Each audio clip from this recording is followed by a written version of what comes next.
বাজেটের দিন একটি দৃশ্য প্রায় সবারই পরিচিত। সংসদ ভবনের দিকে এগিয়ে যাচ্ছেন অর্থমন্ত্রী, হাতে একটি ব্রিফকেস। টেলিভিশন, সংবাদপত্র কিংবা সামাজিক যোগাযোগ মাধ্যম সবখানেই সেই ছবি গুরুত্ব পায়।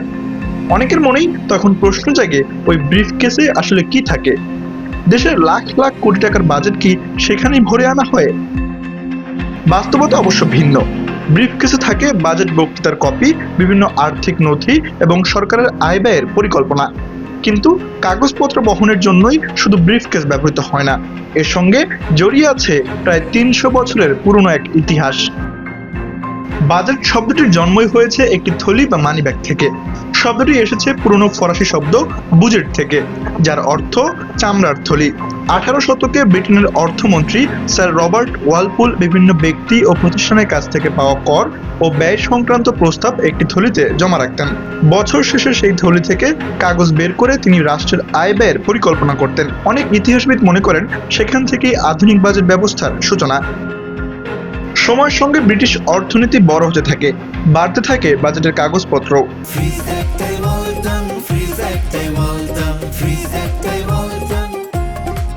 একসময় ছোট থলিতে আর সব নথি রাখা সম্ভব হয়নি, তখন থলির জায়গা নেয় ব্রিফকেস। পরে 1860 সালে ব্রিটিশ অর্থমন্ত্রী উইলিয়াম গ্ল্যাডস্টোন লাল রঙের একটি সুটকেসে করে বাজেটের নথি সংসদে নিয়ে আসেন। সেই দৃশ্য এতটাই জনপ্রিয় হয়ে ওঠে যে পরবর্তী 1.5 শতাব্দী ধরে এটি এক ধরনের রাষ্ট্রীয় ঐতিহ্যের পরিণত হয়। ব্রিটিশদের কাছ থেকেই এই রীতি ছড়িয়ে পড়ে বিশ্বের বিভিন্ন দেশে। বাংলাদেশেও স্বাধীনতার পর থেকে প্রায় সব অর্থমন্ত্রী ব্রিফকেস হাতে বাজেট উপস্থাপন করেছেন। বাজেটের দিন ব্রিফকেস হাতে অর্থমন্ত্রীর ছবি এখন এক ধরনের আনুষ্ঠানিক প্রতীক। তবে এই ব্রিফকেসের আরেকটি গুরুত্বপূর্ণ দিক হলো গোপনীয়তা। বাজেটে কর বাড়বে না কমবে, কোন পণ্যের দাম বাড়তে পারে বা কমতে পারে, এ ধরনের তথ্য আগেভাগে প্রকাশ পেলে বাজারে অস্থিরতা দেখা দিতে পারে। তাই বাজেট সংসদে উপস্থাপনের আগ পর্যন্ত কঠোর গোপনীয়তার মধ্যে রাখা হয়। ব্রিফকেস সেই গোপনীয়তারও প্রতীক।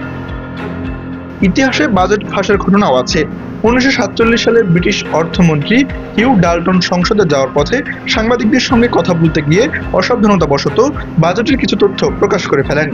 পরে সেই তথ্য সংবাদপত্রে ছাপা হলে ব্যাপক বিতর্ক তৈরি হয় এবং শেষ পর্যন্ত তাকে পদত্যাগ করতে হয়। যদিও এখন বাজেট তৈরির প্রায় পুরো প্রক্রিয়ায় ডিজিটাল, তবুও ব্রিফকেসের আবেদন কমেনি।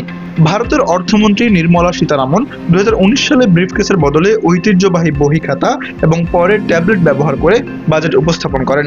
তবুও বিশ্বের অনেক দেশে অর্থমন্ত্রীর হাতে ব্রিফকেস এখনও বাজেটের সবচেয়ে পরিচিত প্রতীক।